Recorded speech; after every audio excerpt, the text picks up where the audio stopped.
Bon, on fait quoi? Bonjour à tous et bienvenue dans cette nouvelle vidéo. Aujourd'hui on est mardi et le mardi c'est sans filtre. Alors comme tous les mardis on va se refaire un petit sans filtre. En fait à chaque fois je dis que le mardi c'est freestyle, mais en fait c'est même pas freestyle, le mardi maintenant c'est sans filtre. Parce qu'en fait si vous êtes nouveau je vous explique, c'est très simple. Ce qui se passe c'est qu'en fait tous les mardis j'ai créé un concept qui s'appelle freestyle, et dans freestyle en fait je fais le concept que je veux. Et justement le sous-concept de freestyle c'est sans filtre, et depuis le début de l'année j'ai fait que des sans filtres. Et pourquoi? Tout simplement parce que ce concept me plaît énormément, le fait de parler avec vous sans montage comme ça, je parle juste de ce que je veux, sans sujet travaillé, voilà, donc de le faire une fois par semaine, je kiffe. Donc c'est pour ça que dès que je peux le faire, tous les mardis, je vous fais une vidéo. Le sans filtre, depuis le début du défi, je l'ai fait.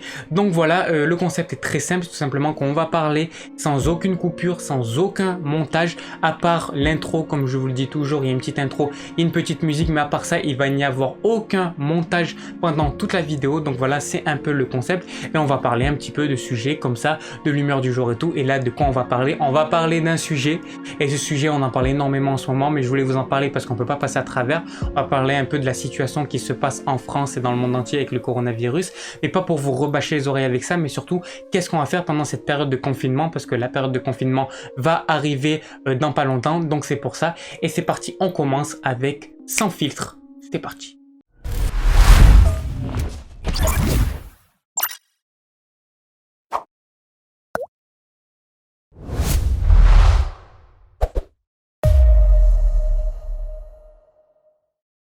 Bon alors, de quoi on va parler dans ce petit sans filtre? Alors, comme d'habitude, petit point par rapport au défi. Alors, par rapport au défi, petit point.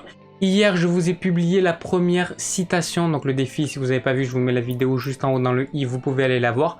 C'était quoi? C'était très simple, c'était tout simplement, je me lançais le nouveau défi créatif de créer une citation par jour pendant une semaine, et donc du coup, hier, je vous ai fait la première citation. Alors, je l'ai noté là pour pouvoir vous la dire pour ceux qui ne l'ont pas vu. La citation, c'est « Fais ce qui te plaît et à ton rythme ». Voilà, ça c'est la première citation, donc vous pouvez me dire ce que vous en avez pensé dans les commentaires de la photo sur Instagram. Donc je vous mets mon compte Insta juste ici, vous pouvez aller me suivre si c'est pas fait, et tous les jours vous allez recevoir une petite citation assez motivante que je crée de A à Z. Donc c'est autant je la crée, ça veut dire que c'est moi qui va trouver comment formuler la phrase, etc., etc. Et surtout c'est moi qui vais faire le design aussi. Donc voilà, si vous voulez aller tous voir tout ça, c'est sur mon Instagram et j'ai commencé depuis hier. Donc aujourd'hui aussi il y en a une que je vais vous publier, mais là à mon avis quand vous regardez la vidéo elle sera déjà publiée, donc vous pouvez aller la voir. Et puis surtout on va parler un peu de ce qui se passe avec le coronavirus et tout ça. Alors donc la situation très critique en France forcément, hein, avec tous les cas qu'il y a et tout ça. J'ai pas les chiffres du tout, mais ça c'est pas très important pour ce qu'on va parler aujourd'hui. Ce qu'on va parler surtout c'est de cette période de confinement.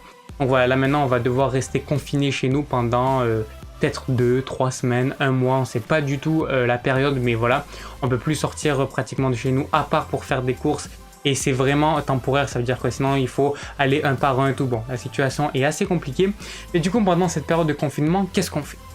La plupart des gens vont se laisser abattre, c'est-à-dire la plupart des gens vont dire voilà, bah, on fait plus rien, c'est bon, ben, ce que je vais faire, je vais aller dans mon lit, je vais regarder Netflix et je vais manger, et puis c'est tout. Du coup ça c'est surtout ce qu'il ne faut pas faire.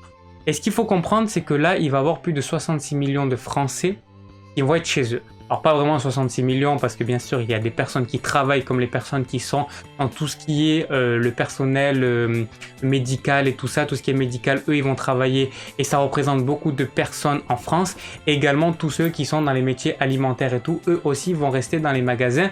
Donc du coup il va y avoir pas mal de personnes qui vont travailler, mais tout le reste, tous les autres domaines, tous les autres commerces, eux ne vont pas travailler. Toutes ces personnes qui travaillent dans ces domaines là ne vont pas travailler, tout simplement parce que tous ces magasins, tous ces commerces sont fermés, et puisque ça représente la majorité des Français qui travaillent, du coup ces personnes vont rester chez eux.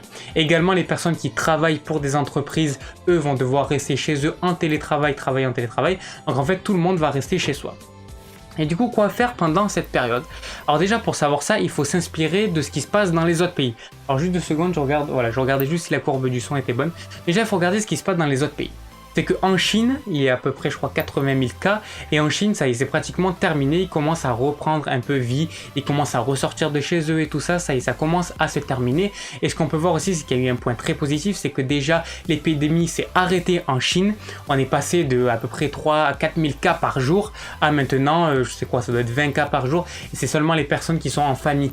Ça Ça veut dire que les personnes qui sont entre eux, qui se contaminent et c'est tout. Parce que tout le reste, toutes les autres personnes qui sortent ne se voient pas, ne sont pas en contact parce que dans la rue, il n'y a plus personne. Il y a plein d'images qui circulent sur Internet. Je vous laisse aller les voir ou si vous ne les avez pas déjà vues. Je vous mets d'ailleurs en lien dans la description un petit documentaire où c'était un Chinois qui filmait un peu ses journées et tout ça. Et c'est un documentaire Arte qui est très intéressant et il vous montre un peu comment il fait tout ça. Et j'ai vu ça aussi. C'était deux Chinois qui filmaient un peu leur vie. Voilà, en ce moment, comment ça se passait avec le confinement. Et au moins, on peut voir ce qui se passe là-bas pour finalement se rendre compte, nous, ce qui va se passer aussi en France, pour savoir ce qui va se passer pour nous en France. Et du coup, on voyait quoi? On voyait tout simplement que ces personnes-là ne sortaient pas de chez eux, restaient toute la journée chez eux, dans leur lit, à regarder la télé, le téléphone, enfin, à rien faire du tout. Et puis même, on peut même pas dire à consommer, à manger, parce que finalement, ils peuvent manger très peu de choses. Et quand ils rentrent justement dans les magasins et tout, il faut qu'ils rentrent un par un, il faut surtout pas qu'ils se collent aux gens, il faut surtout pas qu'ils touchent les articles, sinon il faut mettre des gants, il faut mettre les masques pour parler. Bon voilà, c'est vraiment une très grande protection, ce qui n'est pas mauvais. Mais c'est juste pour dire voilà que c'est vraiment, si vous voulez aller faire des courses, c'est vraiment la galère. C'est pour ça que la plupart des personnes font maintenant des réserves. Et du coup, ce qui va se passer en France, c'est exactement la même chose. Tout le monde va rester confiné. Et du coup, ce qui va se passer, c'est que déjà, il faut savoir qu'il y a aussi une situation économique qui est très critique. Je crois que hier, donc lundi, le CAC 40 est à peu près à moins 11%, ce qui est juste énorme, ce qui est égal à beaucoup plus que ce qu'il y avait eu pendant la crise économique en 2008. Je crois que c'était à peu près à moins 9%, donc c'est pour vous dire que c'est juste complètement catastrophique. Il y a plein d'actions qui sont passées à moins 20, moins 30%, le Bitcoin aussi est passé à moins 30%, je crois, comme ça. Bon, la situation est vraiment critique, mais ce qu'il ne faut pas oublier, c'est que excusez-moi, ce qu'il ne faut pas oublier, c'est que quand il y a une déconstruction, derrière, il y a une construction. C'est exactement ce qui va se passer avec cette situation. C'est que là, en fait, il y a tout qui commence à se cracher complètement, toutes les actions en bourse et tout est à la chute libre, vraiment. Mais ce qu'il faut voir, c'est ce qui va se passer après cette période du coronavirus. C'est qu'après, tout va se reconstruire. Mais juste avant ça, on va en parler juste après. C'est ce qu'il faut voir au niveau de ce qui va se passer pendant cette période de confinement. C'est que tout le monde va être chez soi et quand les gens vont être chez eux, ils vont rester sur Internet. Du coup, le marché de Internet va monter en flèche, mais à une vitesse de fou et du coup, les personnes vont consommer encore plus du contenu.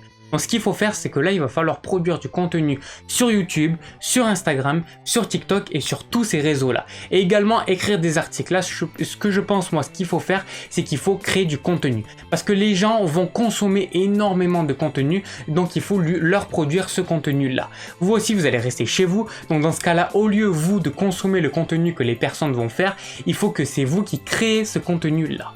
Et ce que je peux vous dire, c'est qu'il faut que vous créez du contenu positif. Parce que les personnes ont besoin de positivité. On a besoin de positivité pendant ce moment-là. Moi, je pense qu'il va encore plus péter, c'est tout ce qui est les spectacles d'humour et tout ça sur YouTube. Ça va prendre complètement, ça va décoller encore plus que c'est aujourd'hui. Toutes les vidéos qui ont 1 million de vues et tout ça, je pense qu'ils vont faire encore plus. Et toutes les vidéos humoristiques vont péter. Et je pense qu'il y a même de nouveaux humoristes qu'on va découvrir pendant cette période-là. Pourquoi? Parce que les personnes sont dans des moments qui sont tristes. Alors du coup, forcément, ils veulent se remonter le moral. Et qu'est-ce qui remonte le moral en premier? C'est les vidéos humoristiques, les vidéos un petit peu, on dit, un petit peu simple, un petit peu fun, voilà, les trucs comme ça. Ça va vraiment marcher fort. Donc si vous avez un talent pour l'humour, vous avez toujours voulu vous lancer sur YouTube et que vous êtes rigolo, etc., moi je vous conseille de le faire maintenant. C'est maintenant que ça a marché, c'est que maintenant qu'il y a des nouveaux visages qui vont ressortir. Mais également quelque chose où moi je tiens vraiment à vous le dire ça pour vous. Moi ce que je pense que vous devez faire pendant cette période-là, c'est de prendre le temps pour vous. Prenez le temps pour vous. Là vous allez avoir le temps de vous occuper de vous. De vous occuper de vous cérébralement, de vous occuper de vous à l'intérieur. Donc ça veut dire autant niveau de ce que vous allez penser, de ce que vous allez faire, du développement personnel. Améliorez-vous et puis après on va parler aussi du physique. Pour niveau mental, c'est quoi? Essayez le plus possible d'apprendre des choses. Jeudi, je vais sortir une vidéo qui a un boîte à outils spécial où je vais vous donner les 3 outils pour vous occuper quand vous êtes donc justement quand vous êtes confiné, quand vous êtes chez vous et que vous avez rien à faire. 3 outils pour vous confiner le mieux possible, pour vous confiner intelligemment. Donc je vais vous présenter 3 outils qui vont vous permettre de vous former, etc. C'est gratuit ou payant, mais les choses qui sont payantes c'est très peu, c'est à peu près 10 ou 15 euros, donc c'est pas du tout cher. Et ça on va en parler tout simplement jeudi dans la boîte à outils. Donc soyez là jeudi si vous voulez ne pas rater la vidéo. N'oubliez pas de vous abonner et d'activer la cloche, c'est très important pour que vous puissiez être au courant à chaque fois qu'il y a une nouvelle vidéo. vidéo et puis jeudi pour cette vidéo qui va être très importante. Et du coup, moi, ce que je vous conseille, c'est vraiment de vous former. De vous former dans tout ce que vous avez toujours voulu vous former. Si vous voulez apprendre le graphisme, ah ben c'est maintenant qu'il faut le faire. Vous voulez apprendre le code, c'est maintenant qu'il faut le faire. Vous voulez apprendre le jardinage, c'est maintenant qu'il faut le faire. Maintenant que vous allez rester chez vous, c'est maintenant qu'il faut apprendre tout ça. Cultivez-vous, faites plein de choses. Puisque tout le monde va rester chez soi à rien faire, vous, il faut que justement vous soyez l'autre masse. Il ne faut pas que vous soyez la masse qui va se laisser endormir, il faut que vous soyez la masse qui va se réveiller et qui vont faire des choses. Justement, donc faites ça. Pour moi, il faut que vous faites tout simplement tout ce que vous avez voulu faire. Donc tout ce qui est du domaine, vous pouvez même faire en dehors de chez vous, ça veut dire tout ce qui est jardinage et tout. Si vous avez une maison, vous pouvez le faire. Si vous êtes en appartement, c'est un peu plus compliqué. Donc dans ce cas-là, formez-vous au maximum et créez du contenu si vous voulez en créer. Tout ce qui est TikTok, Instagram et tout, le contenu va fluctuer de fou quoi. Il y avoir encore plus de contenu que ce qu'il y a aujourd'hui déjà sur les plateformes. Donc moi, ce que je vous conseille pendant cette période de confinement, c'est si vous pouvez créer du contenu, créez-en et du bon contenu qui font plaisir aux personnes et même en leur apprenant des choses. Et surtout, ce qu'il faut faire également, c'est se former. Et si vous-même vous êtes formé, alors essayez de former les autres. C'est-à-dire si vous avez une compétence comme le code, comme le graphisme ou comme n'importe quelle compétence, alors créez des formations pour les autres parce que les personnes vont beaucoup consommer et même du contenu comme ça. Donc moi je vous conseille de faire ça et encore une fois, si vous voulez voir quels sont les outils que je vous conseille pour faire ça, ben rendez-vous jeudi, donc dans 2 jours. Voilà, j'espère que cette petite vidéo vous a plu, c'est une petite vidéo où on parlait un petit peu du coronavirus et de la situation qui se passe avec ça. J'espère que cette vidéo vous a plu, si ça vous a plu comme d'habitude, mettez un petit pouce bleu, dites-moi ce que vous en avez pensé dans les commentaires, abonnez-vous à la chaîne et activez la cloche. Et nous on se retrouve demain, c'est mercredi et demain c'est sujet. Allez, ciao, à demain.